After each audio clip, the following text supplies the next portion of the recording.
Hi everyone, this is Anton from University of Maryland College Park. Today I'm going to present our work on translated synthetic room impulse responses for speech augmentation. The reverberation effects is a part of the far-field speech which characterizes the acoustic environment. The acoustic environment can be described using the listener position, the speaker position, the room materials, and room geometry. The reverberation effects are mathematically modeled by a transfer function known as room impulse response. The room impulse responses can be categorized as follows: synthetic room impulse responses and real-world room impulse responses. Synthetic room impulse responses are simulated using synthetic room impulse response simulators such as geometry acoustic simulators. Real-world room impulse responses are recorded in a controlled environment using different techniques such as exponential sine sweep method. Both synthetic room impulse responses and real room impulse responses have their own advantages and disadvantages. First, look at their advantage. Using synthetic room impulse response simulators, we can simulate infinite number of synthetic room impulse responses covering all possible scenarios. Recorded room impulse responses can capture most of the details in the acoustic environment accurately. For example, room materials. However, the synthetic room impulse response simulators cannot model all the reverberation effects accurately.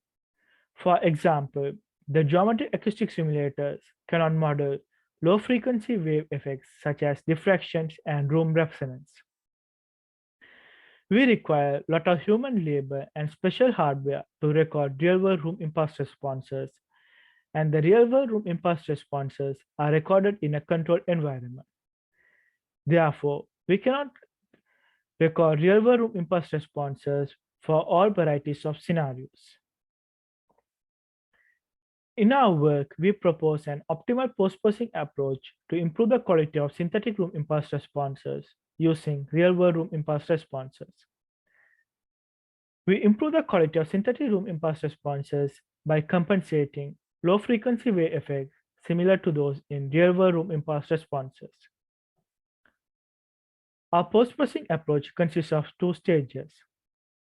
First, we translate synthetic room impulse responses to real room impulse responses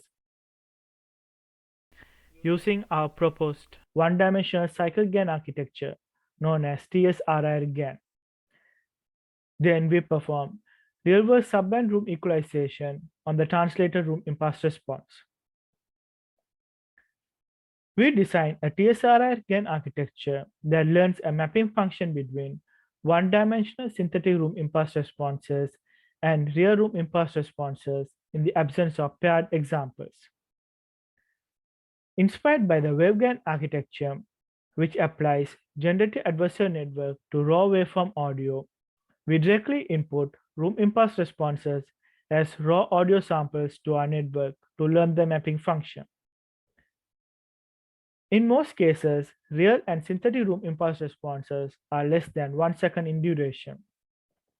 Therefore, we resampled the synthetic and real room impulse response dataset without loss of generality to 16 kHz and passed them as a one-dimensional input of length 16,384.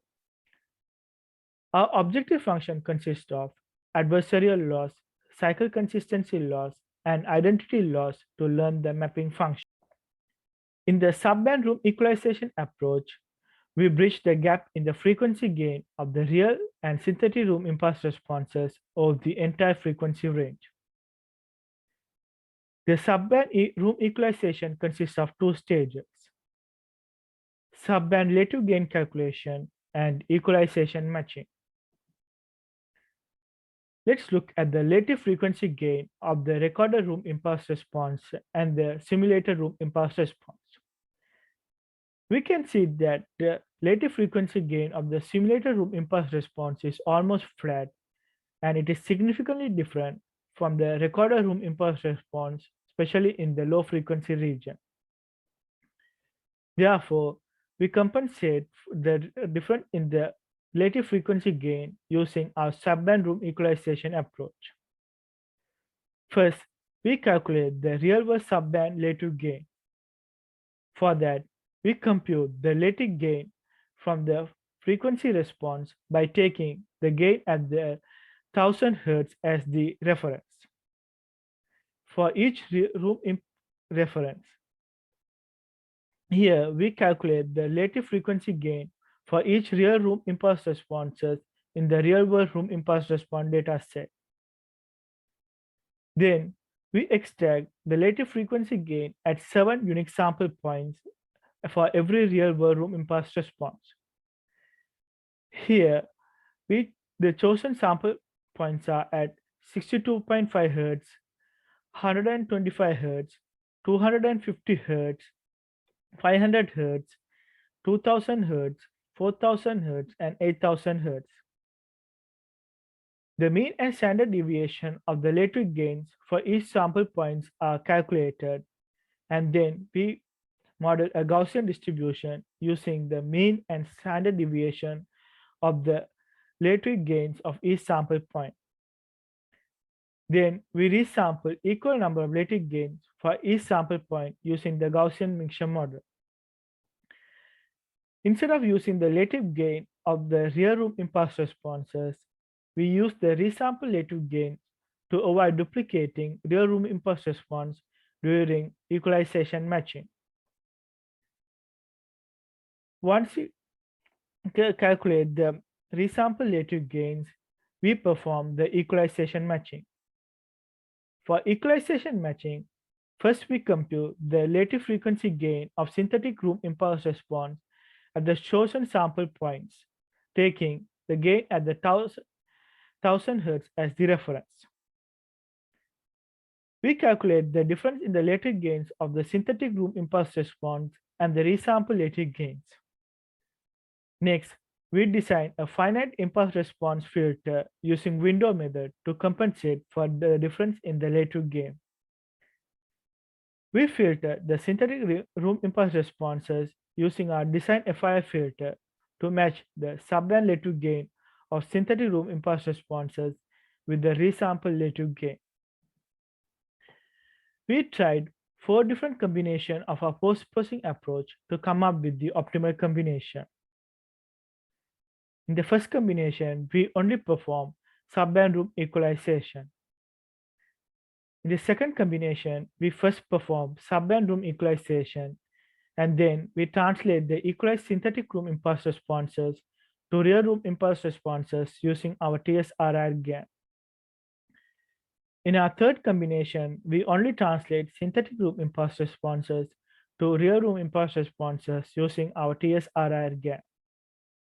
And in our final combination, we first translate synthetic room impulse responses to real room impulse responses using our Ts-Rir GAN, and then we perform subband room equalization on the translated room impulse responses.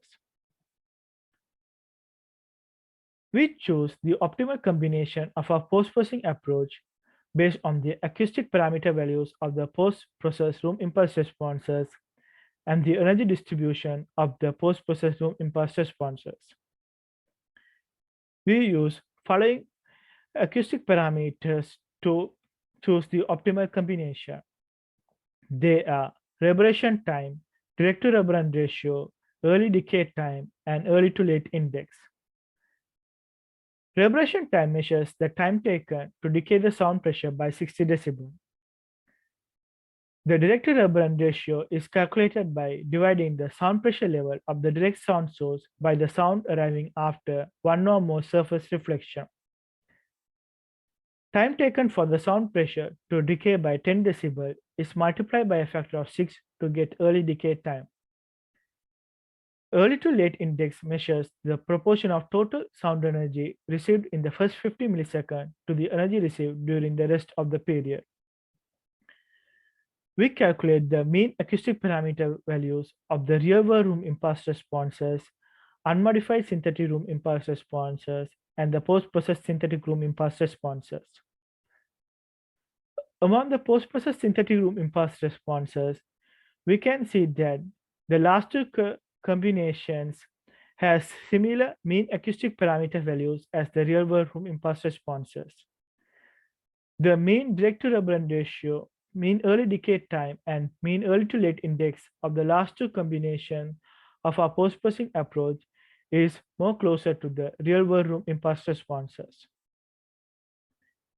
Then we look at the energy distribution of the unmodified synthetic room impulse responses, post-process synthetic room impulse responses, and the real-world room impulse responses. We can see that the energy distribution of the unmodified synthetic room impulse responses is significantly different from the real-world room impulse response. We can see that translating synthetic room impulse response to real room impulse response using Ts-Rir GAN matches the energy distribution of the post-process room impulse response closer to the real-world room impulse response, especially in the low frequency region.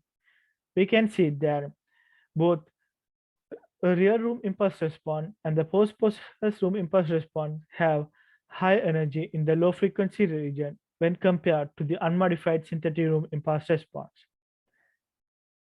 We can see that there are noisy artifacts when we translate synthetic room impulse response to real room impulse response using our Ts-Rir GAN.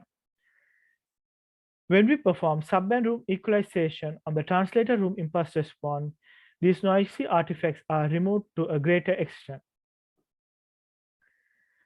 We evaluate our post-process synthetic room impulse responses on a Cardi-Libri speech far-field ASR recipe. We augment far-field speech training dataset by convolving clean speech from Libri speech dataset with different sets of room impulse responses and adding environmental noise from beauty reverb dataset. The environmental noise is started at a random position and repeated in a loop to fill the clean speech. We train a time delay neural network on the augmented far-field speech training dataset. We extract the identity vectors of the real-world far-field speech test set and decode using 4 different language models. They are large foregram, large trigram, medium trigram, and small trigram. We also perform online decoding using the small trigram model. In online decoding, the extracted features are passed in real time instead of waiting until the entire audio is captured. The following table shows the word error rate reported by the Cardi far-field ASR system. We train the Cardi model using different far-field speech training datasets. Different far-field speech training datasets are augmented using real-world room impulse responses, unmodified synthetic room impulse responses, and the post-process synthetic room impulse responses. We can see that when we translate the synthetic room impulse response to real room impulse response using Ts-Rir GAN, and then when we perform room equalization, we can see the post-process room impulse response using this approach improves the word error rate by up to 20% when compared to the unmodified room impulse response. We also compare our optimally post-process room impulse response using with the room impulse response generated using IR GAN. IR GAN is a neural network-based room impulse response generator which is trained on a real-world room impulse response data set. IR GAN is trained on a real-world room impulse response data set to generate realistic room impulse responses.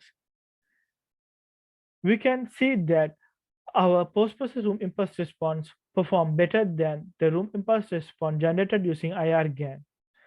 Therefore, our post-process room impulse response is more closer to the real-world room impulse response. In summary, we present a new architecture to translate synthetic room impulse responses to real room impulse responses and perform real-world subband room equalization on the translator room impulse responses to improve the quality of the synthetic room impulse responses. We evaluated our post-processing approach on the Cardi-Libri speech far-field automatic speech recognition benchmark and observed that our post-process approach outperforms the unmodified synthetic room impulse response by up to 20%. Thank you.